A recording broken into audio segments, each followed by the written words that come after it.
జగన్మోహన్ రెడ్డి గారిని అసెంబ్లీకి రానిస్తారా లేదా? సార్ జగన్మోహన్ రెడ్డి గారు నాకు ప్రతిపక్ష హోదా ఇస్తేనే వస్తాను, లేకపోతే రాను, ప్రశ్నించడానికి మాకు టైం ఎవరు, ప్రతిపక్ష నాయకుడు అయితే ఎంతసేపు అయినా మాట్లాడవచ్చు అని చెప్పి ఆయన లెటర్ ఇచ్చిన రోజునే మీడియా సమావేశంలో కూడా చెప్పడం జరిగింది.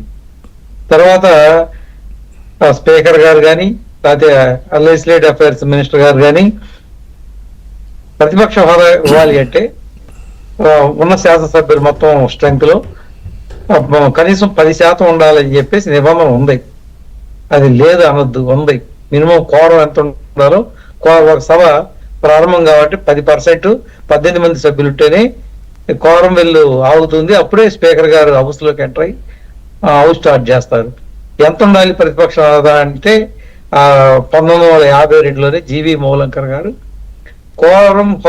కోరంకి బలానికి తగ్గకుండా ఉండాలి అని చెప్పి అప్పుడు రూలింగ్ ఇచ్చారు. అప్పటి నుంచి కూడా 1952 నుంచి కూడా కొన్ని సాంప్రదాయాలు, కొన్ని రూల్స్ ప్రకారమే జరుగుతూ ఉంటది. ప్రతిదీ రూల్ బుక్ లో ఉండాల్సిన అవసరం. మంచి సాంప్రదాయం ఉంటే అది భవిష్యత్తులో దాన్ని అనుసరించడానికి ఒక మార్గదర్శిగా ఉంటుంది. అదేవిధంగా ఆయన హైకోర్టుకు కూడా వెళ్ళారు తేల్చండి నా ప్రతిపక్ష హోదా గురించి. అది ప్రభుత్వాన్ని అసెంబ్లీ సెక్రటరీ గారికి నోటీస్ ఇవ్వడం కూడా జరిగింది, రిప్లై ఇవ్వాలి. ఈ నేపథ్యంలో ఎప్పటికప్పుడు కూడా మేము సభకు రాము, ఇటు నుంచి స్పీకర్ గారు కానీ డిప్యూటీ స్పీకర్ గారు కానీ సభకు రమ్మని విజ్ఞప్తి చేస్తున్నారు. మేము రామంటున్నారు. ఇప్పుడు మేము వచ్చి ప్రశ్నిస్తామంటున్నారు. సో ప్రతిపక్ష హోదా ఇస్తే మీరేమని ప్రశ్నిస్తారు?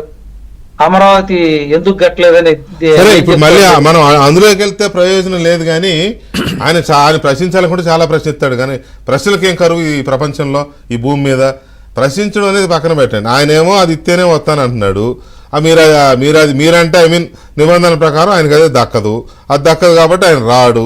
ఆయన రాడు, 4 గాలికి వదిలేస్తారా? నేను అదే అడుగుతున్నా. అసెంబ్లీ శాసనసభ మీద అలిగిన వాడు శాసనసభ సభ్యుడిగా ఉండడానికి అర్హుడు ఎలా అవుతాడు? దీనికి శాసనసభా పక్షం, తెలుగుదేశం సభాపక్షం కావచ్చు, మిగతా శాసనసభ పక్షాలు కావచ్చు, లేకపోతే శాసనసభ కావచ్చు, చర్యలు ఉండాలి కదా. అప్పుడు అలాగే 2 ఏళ్ళు ముందే వెళ్ళిపోతే అప్పుడు లేవు, ఇప్పుడు ఉండేలా కనపట్లేదు. ఏంటో పౌడర్ వేస్తున్నారు, పౌడరు. ఇప్పుడు రూల్స్ అయినా ప్రొసీజర్స్ అయినా దాన్ని అమలు చేసేది స్పీకర్ గారు. అదే ఒక స్పీకర్ గారితో చేయించేది అధికార పార్టీలు.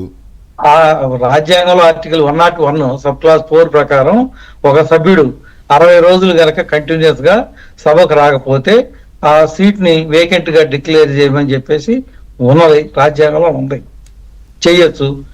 కానీ ఒకవేళ సభకు రాలేని పక్షంలో ఒక లీవ్ అడగాల్సిన బాధ్యత సభ్యుడి మీద ఉంది.